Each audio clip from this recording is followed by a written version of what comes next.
Last training session before Batrun, and I whipped out my doomsday pair of S-Labs. I think it's a Sense 5 Ultras. Yeah, that's it. I know it's serious. Hey, what's up guys? It's 2019. It's the first time I'm doing a vlog. I know I've been a bit delayed this year, but I took some time off this first couple of months to figure things out. A couple of strategies and some things I want to start this year, a couple of personal projects, so I had to take the first couple of weeks to kind of figure things out. I'm back now. I plan to release a couple of more vlogs, so basically just giving you an update as to where things are. So it's a week away from Batrun. I just finished my final training session and it's kind of getting interesting now. Not necessarily sure what's going to happen.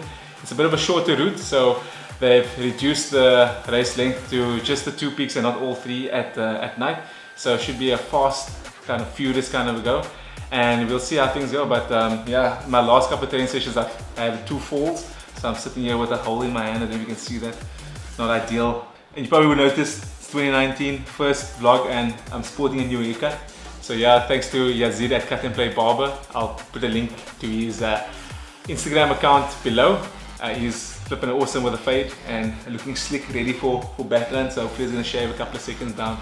But to be honest, I've been falling behind on my reviews and pushing them out.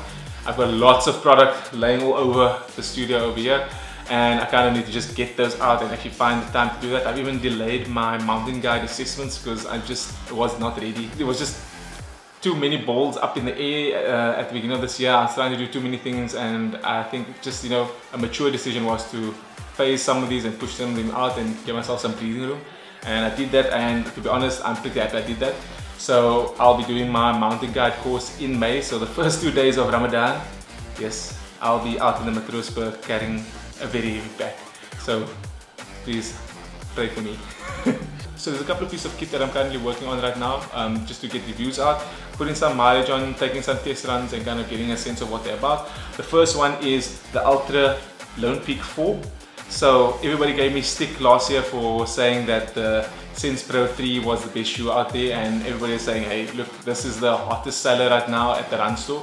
So if this is right at the top of the pops in terms of volumes, it must have something special to it. So I got a pair and now I've been running it for a couple of weeks. As you can see, it's a bit dirty, but yeah, we took some shots before when they were still clean, so you'll get to see kind of that transition. So if you've been following me on Instagram, you would have noticed the Under Armour Hover Infinites that I got in about mid-December.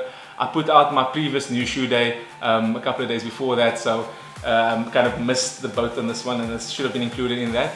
But the review is almost done. I'm just kind of finalizing a few things. Very cool thing is that this is got a chip in the shoes which connects to your phone via Bluetooth and tells you things like cadence, etc. So yeah, it was kind of weird updating the firmware on my shoe, but yeah, that's what happened. So I'm pretty stoked to kind of let this one come out very soon, and yeah, they should be dropping in a couple of weeks. Then brand new, it's the Salomon Sonic RA2.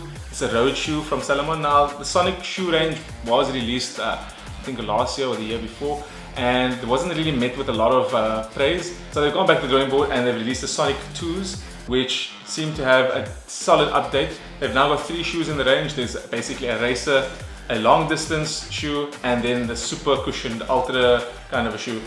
So this one here is the Sonic RA2. It is kind of the middle of the range one, which is not the super fast kind of racing shoe, and not necessarily the ultra cushioned long distance shoe.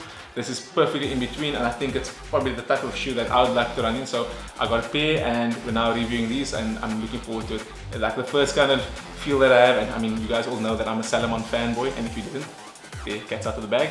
But the way the shoe fit me, it reminds me of the Salomon Sense Pros and sort of that tight fit around the foot.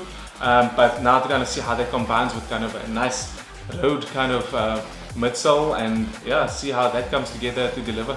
So I'll give you a view of that. So I got myself a pair of trekking poles, and these were pretty cheap, and they're from INEG, so the Chinese manufacturer. And I used these in the Cederberg on the last trip that I did, and I was pretty impressed so far. So I think, look, I'm not necessarily a trekking pole aficionado or a pro at using them. So this was my first set, and for the price and the beating it took in the Cederberg, I was pretty impressed. So I'll give you some more lowdown on that as we get through here and kind of testing these thoroughly. So then for all of those who've also been chirping about the fact that I only review really expensive hydration packs and running vests, I got myself a couple of budget packs, and this one here is the Aoniji with wind 5 liter, and yeah, these are quite nice. I mean, I've been running them a couple of times now, and pretty impressed by what you can get for under 1,000 rand. So yeah, this one over here. But the one that is kind of blown my mind a lot is actually the Kalenji. They've got a 10 liter trail vest, which comes with a bladder, but it takes bottles up front. I hate bladders. I'm a big fan of sort of the running vests with the bottles up front, and you can just whip those out and drink and fill them up. It's just so much more convenient in a race or even in a long run situation for me.